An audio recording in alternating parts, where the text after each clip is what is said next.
Patriotism versus nationalism, day 3 of learning of political science in easy PG language. ये दोनों सुनने में तो बहुत मिलते जुलते लगते हैं, लेकिन इन दोनों में बहुत बड़ा डिफरेंस है। और लेकिन लोग इसको अपने अपने हिसाब से यूज करते हैं। पैट्रियोटिज्म मतलब होता है देश प्रेम।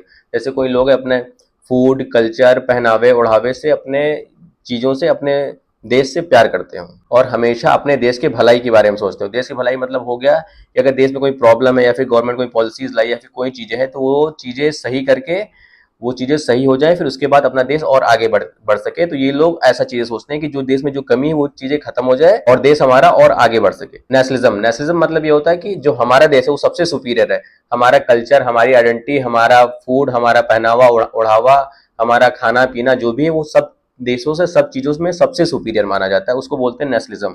नेशनलिज्म में ये सबसे बड़ी चीज है कि आप इसमें क्रिटिसिज्म नहीं कर सकते। मतलब अगर गवर्नमेंट कोई पॉलिसीज लाई या फिर कोई भी खराब चीज है तो उसको आप क्रिटिसाइज नहीं कर सकते हैं। जो चीजें हैं वो एकदम सुपीरियर है। एक सिंपल से एग्जांपल के साथ समझते हैं। Bhagat Singh is a patriot, मगर उन्होंने अपने देश की कमी से कभी नजर नहीं चुराई। वो सोचते थे कि हमारे जो देश में जो कमी है वो चीजें खत्म हो और देश हमारे और अच्छे से आगे बढ़े। उनको तो हम ये नहीं बोल सकते कि भगत सिंह एंटी नेशनलिस्ट है।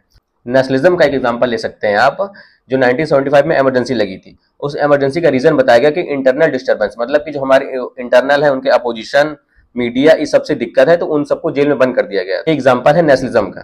तो इन दोनों को एक लाइन में समझना चाहे तो पैट्रियोटिज्म में ये हो सकता है कि आप पैट्रियोटिज्म में क्रिटिसाइज कर सकते हैं, लेकिन नेशनलिज्म में आप क्रिटिसाइज नहीं कर सकते।